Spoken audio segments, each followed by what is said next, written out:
नमस्कार मित्रों, सभी का स्वागत है आपके अपने चैनल स्वरान अकेडमी क्लासेस पर। यहाँ हम बात करेंगे उत्तर प्रदेश नर्सिंग की, जो कि फॉर्म आ चुका है अटल बिहारी वाजपेयी मेडिकल यूनिवर्सिटी के तहत।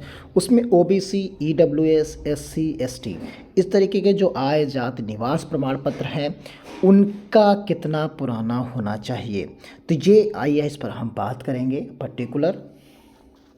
जैसा कि आप सभी लोग जानते हैं, फॉर्म आए 2-3 दिन हो चुके हैं, आप सभी लोग फॉर्म भर रहे हैं इसका। लेकिन एक कन्फ्यूजन है आप सभी को कि आपका जो आय जाति और निवास प्रमाण पत्र हो वो कितना पुराना होना चाहिए। तो ये फॉर्म भरने की तो यहाँ पर वेबसाइट दी गई है, आप यहीं से फॉर्म को भर सकते हैं। अब वो चाहे वो बीएससी नर्सिंग के लिए हो, चाहे वो एमएससी नर्सिंग के लिए हो, यानी पूरे हम सीनेट सभी के लिए बात करने वाले हैं। चाहे एमएससी नर्सिंग के लिए हो, चाहे वो पोस्ट बेसिक बीएससी नर्सिंग के लिए हो, तो हम तीनों के लिए यहाँ पर बात करने वाले हैं। और यहीं पर आप देख पाएंगे कि जो डिटेल चीज़ें यहाँ पर दी गई हैं उसमें आप पाएंगे जो कंडीशंस यहाँ पर दी गई हैं इस पर्टिकुलर इन्फॉर्मेशन बुलेटिन में, जिसको आप यहाँ पर 24 मार्च से फॉर्म भरते हुए 26 अप्रैल तक फॉर्म को भर सकते हैं। तो यहाँ पर एक सटीक इन्फॉर्मेशन के साथ आप यहाँ पर देख सकते हैं 21 मई इसका एग्ज़ाम डेट दिया गया है। ये दो डेट्स आपको बहुत बखूबी याद रखनी है, एक 21 मई और ये 24 मार्च, दो चीज़ें इसमें हैं। अब आइए हम आपको दिखाते हैं क्या इसका मतलब है। यहाँ पर जो दो डेट्स हमने यहाँ पर आपसे कही हैं, तो देखिए यहाँ पर जो डेट दी गई है वो इसमें एक चीज़ कही गई है कि ओबीसी और एससी, ओबीसी और ईडब्ल्यूएस के लिए यहाँ पर आप सभी लोगों ने देख लिया होगा। तो क्लियर है, ये डेट तो आपके जहन में आ चुकी होगी। अब इसका मतलब हम आपको समझा देते हैं।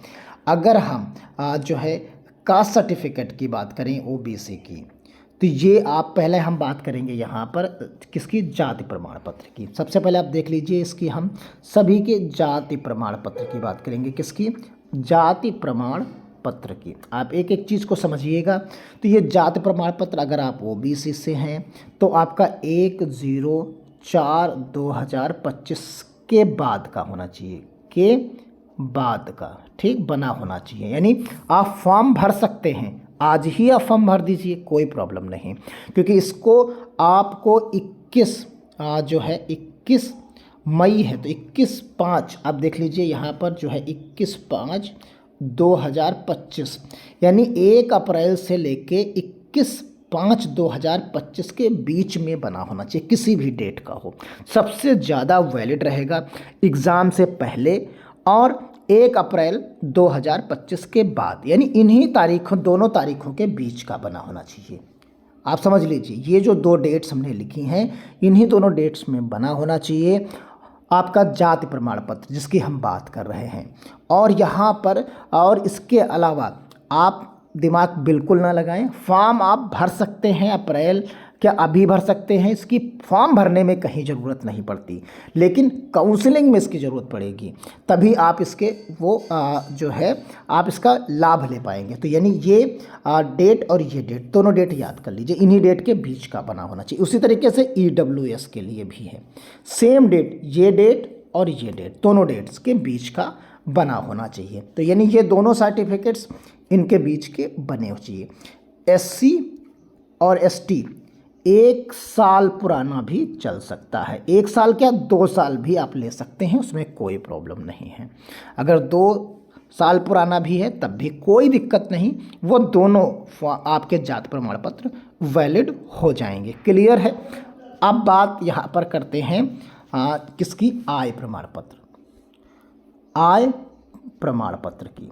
तो आय प्रमाण पत्र जो होगा आपका वो सभी लोग नया ही बनवा लें, 1/04/2025 ये नया बनवाएं। सभी लोग इस डेट के बाद का ही बनवाएं। जितने लोगों को स्कॉलरशिप चाहिए वो सभी लोग इस डेट के बाद का ही बनवाएं, वही सबसे वैलिड माना जाएगा, क्योंकि वो वित्तीय वर्ष के हिसाब से होता है। तो आप जब स्कॉलरशिप लेंगे तो वो 2025 और 26 का लेंगे। तो यानी आय प्रमाण पत्र आप ले इसी डेट के बाद का बनवाएं। तो वो सभी कैटेगरी के लिए हो, चाहे वो आप ओबीसी हों, चाहे अनरिजर्व्ड हों, चाहे एससी हों, चाहे वो एसटी हों, क्योंकि आप सबको स्कॉलरशिप चाहिए। तो आप सभी लोग इसी डेट के बाद का ही बनवाएं, जिससे आपको इसका लाभ अगले सत्र में मिल पाए और अब बार बार आपको ना बनवाना पड़े। क्लियर है। अब बात करते हैं जो है निवास प्रमाण पत्र की। निवास प्रमाण पत्र की आप समझ लीजिए, निवास प्रमाण पत्र की ये जो है आपका पुराना 1 साल पुराना चल जाएगा। 1 साल पुराना भी है तब भी कोई दिक्कत नहीं है, 1 साल पुराना भी चल जाएगा।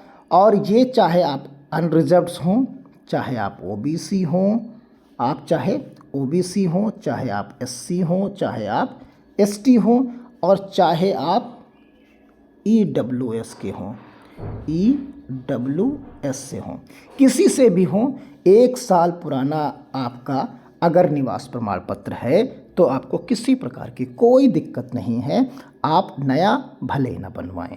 क्लियर है। तो ये चीज़ें आपके पास यहाँ पर इस डेट के हिसाब से होनी चाहिए।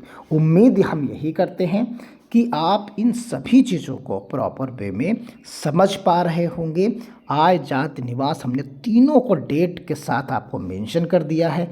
आप चाहे फॉर्म को आप चाहे बीएससी नर्सिंग के लिए भर रहे हों, चाहे आप एमएससी जो है नर्सिंग के लिए भर रहे हों, आप चाहे आप जो है पोस्ट बेसिक नर्सिंग के लिए भर रहे हों, पोस्ट बेसिक बीएससी नर्सिंग के लिए भर रहे हों, चाहे आप एमएससी नर्सिंग के लिए हों, चाहे आप बीएससी नर्सिंग के लिए हों, सबके लिए हमने आय, जाति और निवास, आय हो चाहे जाति हो और चाहे वो निवास हो, हमने तीनों के प्रमाण पत्र जो है आपको एक्सप्लेन कर दिए हैं।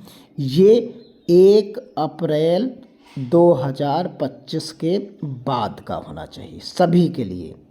क्लियर है। ये 1 साल पुराना भी काम करेगा, किसी भी कैटेगरी से हो।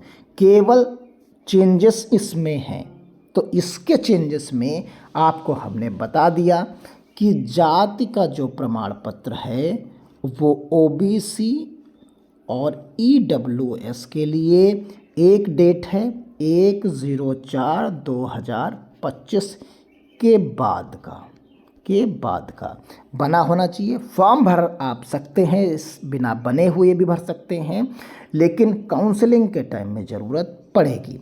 बाकी एससी और एसटी के लिए पुराना भी काम करेगा, चाहे वो 1 साल 2 साल पुराना होगा तब भी वो काम कर जाएगा। क्लियर है। तो आपने निवास, जाति और आय तीनों चीज़ों को आपने बखूबी समझ लिया होगा। वीडियो अच्छा लगे तो शेयर ज़रूर करिएगा। धन्यवाद। जय हिंद, जय भारत।